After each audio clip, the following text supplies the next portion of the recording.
Welcome to Fishing Without Bait, a lifetime without definitive expectations, where we help people create their lives rather than find them.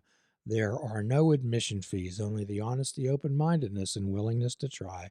And if you possess a few pixie dust sprinkles of each one of those, you're welcome here. If you're welcome nowhere else, you always have a seat here. And as always, I'm Jim Ellermeyer, a behavioral health therapist, and as usually advertised, we offer an eclectic roster of guests, particularly focusing on individuals with recovery stories. And remember, my friends, everybody's in recovery from something. And today we welcome back one of our guests from the past, one of our favorite people, Miss Katie. Miss Katie, tell us how you feel about being here yet again. I love it. I missed you. I haven't seen you, and it feels like forever. Well, it's been a bit. We've all had a period of enforced isolation and staying away from each other. So, could you give, for folks who uh, haven't viewed the previous podcast that you were on, and shame on you if you haven't, could you give us a recap of Katie? So my previous visit with you, I was in the midst of, I think, oh gosh, I was still going through treatment for breast cancer.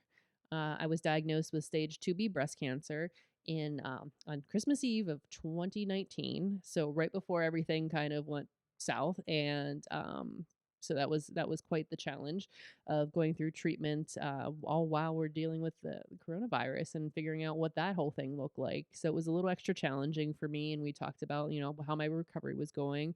And but now I consider no evidence of disease, which means that with my particular type of breast cancer, there's nothing showing up on scans. I've gone through the whole chemo, radiation, a couple rounds of surgery, and I have one more round to go. And I'm on medication to hopefully keep things away. And looking to hit that 5 year mark, that magical 5 year mark we all where we hope it's all out of the system and I could just kind of put this behind me. Well, your resiliency and positive focus is certainly remarkable and admirable. However, quite often we find ourselves faced with a what we consider tragic news in a situation. So, could you remind us and tell our viewers and listeners a bit more about after you received that diagnosis and where your mind was headed? So right after I was diagnosed, I actually, since it was Christmas Eve, I had plans to go hang out with my family at that for the holiday, and it was deciding who to tell and when was one of the big topics that we covered, and it was definitely Groundhog's Day, where it felt like telling people sad news over and over and over again, to the point where I was more comfortable telling people on social media in one felt swoop, which it turned out to be one of my, at least in my situations, one of my best moves, because then I was able to openly tell my story, which has been very much like my telling my narrative has been very important to me throughout this process. So, one of the hardest things to do is relate that particular information to the people that are closest to you, Katie. Yeah, there is one of the worst conversations you'll ever have, and I gotta admit the especially with telling my mom, the way she found out was a little harsher than I had hoped it to be, and she is I was trying to keep it a secret until I had a little bit more idea what we were dealing with, because at that point it was like, you have cancer, and you're like, all right, well, there's like 10 different tests before we can tell you what kind of cancer and what your treatment's going to be and what's, what are we looking at here. And my mom, I elected to do, I froze eggs because I had the option as to do that in this whole process before I started treatments. And I got a call from the fertility clinic to confirm that I was coming in for some testing and things beforehand, because there's a lot that goes into that too. And she was like, "Who was that?" And because she kind of heard on the phone who it was, and she thought it was one thing, and here it was pretty much the exact opposite. Uh, So I had to tell her, and it was definitely a solid kick to her. we often express to folks that a mind of uncertainty can lead to a mind of anxiety, worry, and fear. So, we always suggest to people to get a mind of knowledge. So, after the initial shock of this, uh, and how did you get a mind of knowledge and offer some legitimate, hopeful reassurance to the people close to you? I kind of, I don't want to say lucked out, but I kind of was in a unique position that my mom was diagnosed with breast cancer a year before. Actually, it was, I think, like 10 months before I was. So I was her caregiver in that particular process. So I kind of had a clue what I was getting myself into, which put me, I feel like, at an advantage with things. And this is the second time I was hearing a lot of these things. So it's stuck because a lot of times when you get this information, it just your brain is a little overwhelmed. It just falls right out of your ears. And what was great about my care team was they knew right off the bat when they first started talking to me that my way of handling this was to be as knowledgeable as possible on the subject. And they would give me, here's what we're looking at. This is why. And I want, a lot of the whys. Like, can you explain this to me and why we're doing this or why we're looking at it this way? And they supplied me with such great information that I was able to relay that to those closer to me, my inner circle, and then eventually to folks that started following me on social media to keep an eye on my journey. I was able to explain things to them because of the knowledge that I got from my care team. And how did that relate particularly to you and your dealings with thoughts and feelings, particularly when you were alone? It's it was for me with the knowledge. I you try to pep talk yourself with it. You try to say, okay, you know what, this is this, and now this is this, and I know this is going to happen, and I'm very much a person who wants to check things off the list, and I'm like, okay, we got to go do this, and then we just looked at this thing. So I'm always looking ahead, like, what's next? What am I going to do? What do I need to do here? And that helped. But then again, like being in your own head with this is just it's a lot of not gonna lie, a lot of Googling, a lot Sure. of what does the internet say about this? Like, what are really my odds? So I would go into like the conversations with my care team with like, I saw this. Can you clarify this? And they were great for answering questions like that too. Okay. So my guess is that there were for some fairly low times, followed by some fairly higher times. Yeah. The low times were rough. Like the low times were not ideal, especially with COVID going on and not knowing at that point how COVID spread. It was something that was terrorizing people. And I was definitely immunocompromised going through chemotherapy. And it was like, okay, how, like the process of coming home from a doctor's appointment was like full wipe down. I ran right to the shower and showered off and like made sure that there was, got to make sure nothing is on me. And I wasn't leaving the house. And something for me, which is still weird, is I have PTSD with springtime smells Ah, because the only time I got out of the house when I was going through chemo is we would go for walks in the evening around the up and oh gosh, by Robinson. We would go around the shops at night and ah, just kind of do walks. And so mhm. like it were like a park where we were away from everyone.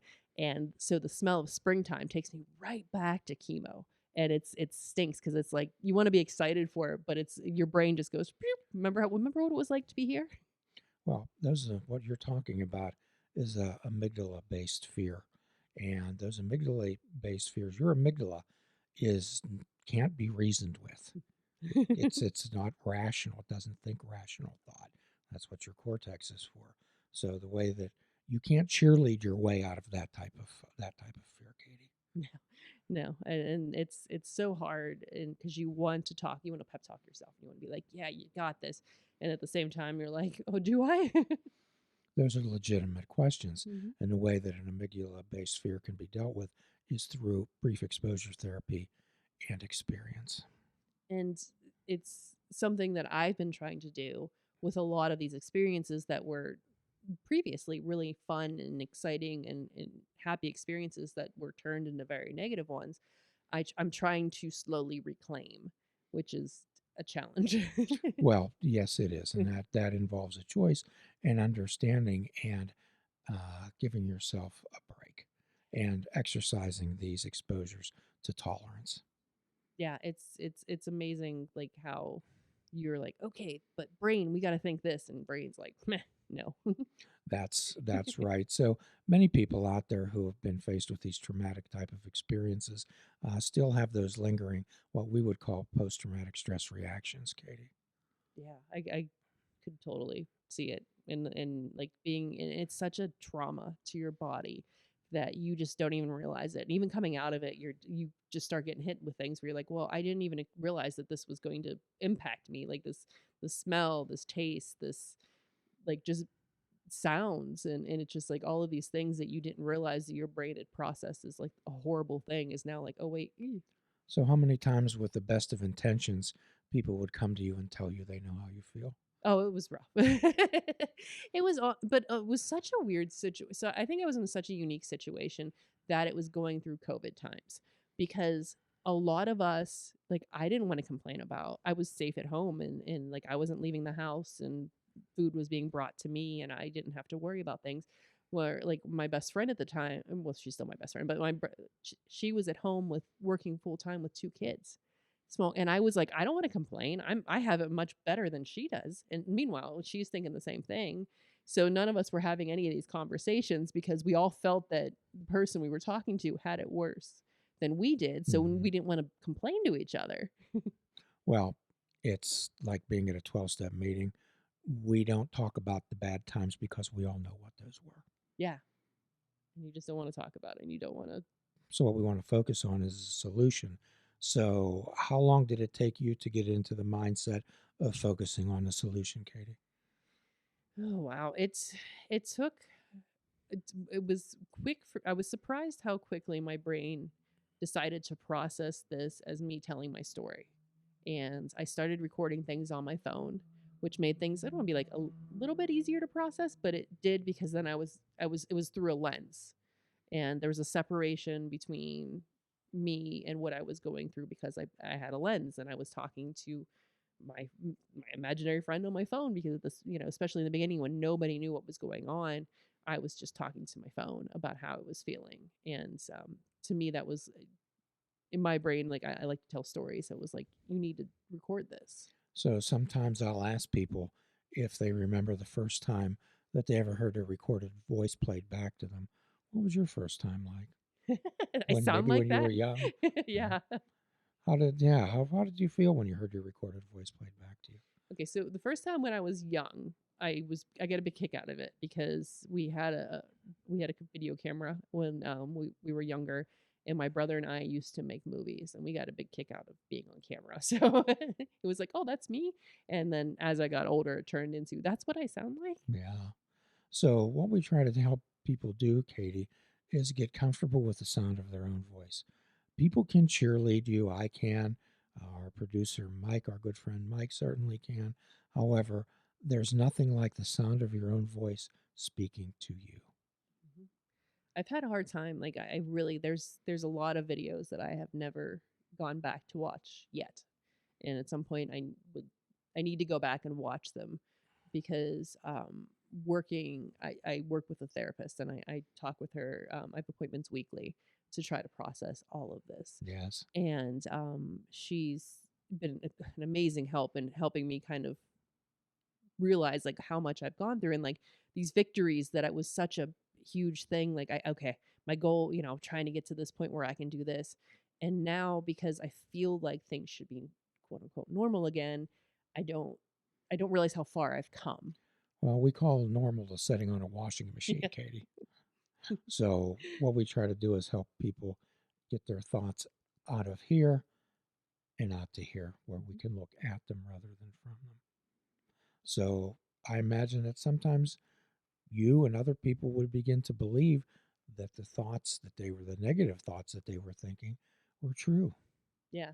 And it's really hard, especially like trying to convince yourself that you're doing better than you think you're doing because the expectations of returning to your previous life they no longer exists. I can never be who I was before. Well, did you ever, I'm sure you did, face the reality of the fact that this may have gone sideways? Yeah, absolutely. There were points and there were points where I wanted to give up. Yes. That I was like, this is why am I doing this to myself? Like what's the point of this? And especially as you see folks who are diagnosed with a similarly to you, and then their things don't go the same way for them as they were going for you, and you're like, this is real. This is not some sort of movie, TV show where, "Oh, you know what? We got it. You just do a little bit of chemo, a little bit of surgery, radiation. Ah, your hair grows back. Everything's normal. Yay!" And it's not like that at all. And there's always that chance that it's not going to be. And it's terrifying. And it's hard because people want to be like, "Oh, you you should live every day to be your best day because it could be gone any moment. And like the pressure that puts on yourself when you are having a crappy day. Yeah. Yes. So how did you not give up, Katie? Oh, I tried to I surrounded myself with things that were these small goals, like which I played, and I've talked about this a lot with my friends, like the video game Animal Crossing came out.